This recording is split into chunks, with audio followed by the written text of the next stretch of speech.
à toute vapeur, le 6 et 7 juillet, animation autour du train à vapeur, Saint-André-les-Alpes et au Citoramote. Un week-end de mise en valeur de la mécanique et de la technique en tout genre, mais aussi et surtout de la passion et du savoir-faire. Ils étaient tous très passionnés de leur travail et des outils, matériel roulant, création, histoire, ouvrages, décors qu'ils proposaient au public. Une journée mémorable pour tous ceux qui ont pris le temps de se déplacer pour venir regarder les expositions de la salle polyvalente, le train de parking avec l'association Rassemblement du Modèle Club de l'Aggro. Serge, membre du club, nous a dit quelques mots pour présenter les divers modules ou activités de modélisme. Ils en ont du savoir-faire et de la dynamique pour des multiples créations qui va du train à vapeur en passant par les modèles de bateaux, des figurines, des décors, de l'aéromodélisme, modèles réduits de voitures et bien d'autres choses encore. Il était déjà là vendredi pour mettre en place les rails démontables et ils seront encore là dimanche pour le démontage et le retour à Saint-Martin-de-Crau. Quel beau challenge ils ont relevé. Il faut les remercier de cette belle participation ainsi que tous ceux qui ont participé à cette organisation. On a du HO et on a... Toi, c'est quelle échelle? Le 20e. Au 20e. On a un réseau qui est au 20e. Le 20e, l'écartement des rails fait 72 mm. D'accord. Et c'est un fonctionnement automatique, un autorail et un locotracteur.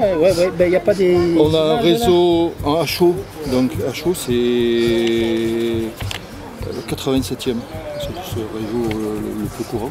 D'accord. Et on a un réseau fixe, donc la maison du modélisme. Qui est fixe celui-là? Celui-là il est fixe, oui. Dans vos bâtiments à vous, quoi? C'est à la maison du modélisme. Ici, là. Voilà. Donc c'est ici, ça. D'accord. Et puis on a un réseau modulaire démontable qu'on emmène sur des expos, toujours à la même échelle. Il fait combien de longueur? 10 mètres. 10 mètres de longueur. 10 mètres de longueur. 10 mètres de longueur. 10-12 mètres. C'est la reproduction de la gare de Carry. La gare de Carry-Loroué avec... C'est une gare qui est sur la côte bleue chez nous. D'accord. Et puis d'un côté, c'est le village des Baux, les Baux de Provence. Ah ouais. Un petit morceau des Baux. Et actuellement, on a un chantier, c'est un morceau qui viendra derrière ce démontable, qui sera aussi démontable. C'est le viaduc de 40. De 40, c'est le viaduc tournant qui a... Le viaduc tournant qui est à Martigues. Qui est à Martigues, qui sert à faire passer les gros bateaux sur l'étang-de-Berre. Sur l'étang-de-Berre, ah oui. Donc on a quelqu'un qui a fait une reproduction d'un cirque. Et on a un membre qui fait des reproductions de scènes historiques.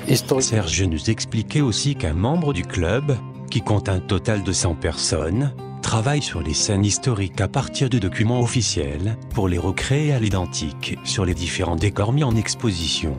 Serge nous explique aussi que la section aéromodélisme a un terrain sur la base d'Istres qui permet de mettre en action les différentes créations. Une section bateau est présente avec un bassin de mise en eau. Une partie du port de Fos-sur-Mer vient d'être créée en décor. Cela permet une certaine mise en scène pour les diverses simulations et pour se rapprocher de la réalité de terrain. Une section maquette est aussi active. Les activités du club sont nombreuses et variées avec une connaissance et un savoir-faire qui est partagé avec bonheur avec des formations et ateliers de création. Dernièrement, des santons ont été donnés par la mairie de Saint-Martin-de-Crau pour que le club les mette en scène dans une crèche. Comme le club n'a pas de subvention spécifique, il met en place des animations, comme celle d'aujourd'hui à Saint-André-les-Alpes, pour la récolte de fonds, pour le budget entretien investissement, etc. Au départ, le club était quasi exclusivement masculin, mais le savoir-faire féminin vient petit à petit s'intégrer dans les créatifs, nous a glissé Serge. Ce fut une interview bien sympathique qui nous montre bien tous les atouts des rencontres et du partage. Souhaitons longue vie à ce club et tous ses membres qui nous fait partager leur passion et leur joie de vivre sur notre beau territoire.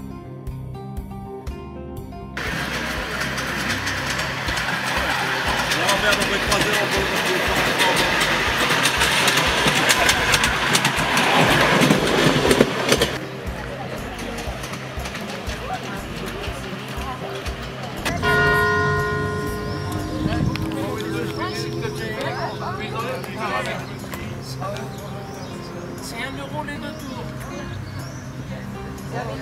Ah, vous avez des billets prêts? Je les affiche, moi. Allez, soyez à table.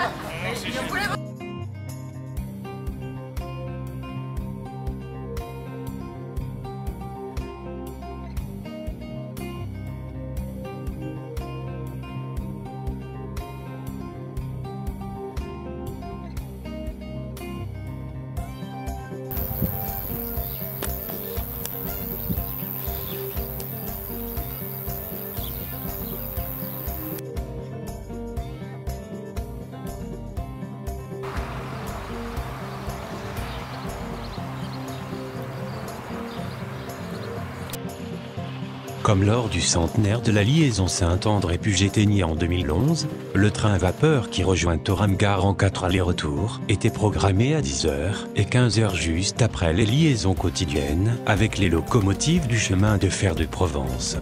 À la gare de Thorame étaient organisés des mini-concerts pour accueillir comme il se doit les voyageurs du temps passé. L'Office de tourisme de Saint-André-les-Alpes, organisateur de cette grande manifestation avec la GEC, association groupe d'études pour les chemins de fer de Provence de Puget-Théniers, délivrait les billets pour cette évasion hors du temps, et ils sont venus nombreux apprécier ce trajet et admirer les paysages magnifiques sous la musique mélodieuse du train à vapeur. On pouvait aussi voir tout le long du trajet de nombreux photographes, caméraman qui cherchait l'endroit stratégique pour le meilleur angle, le meilleur profil, pour la sauvegarde historique de cette venue de ce train de notre âge, mais qui passionne toujours les esprits.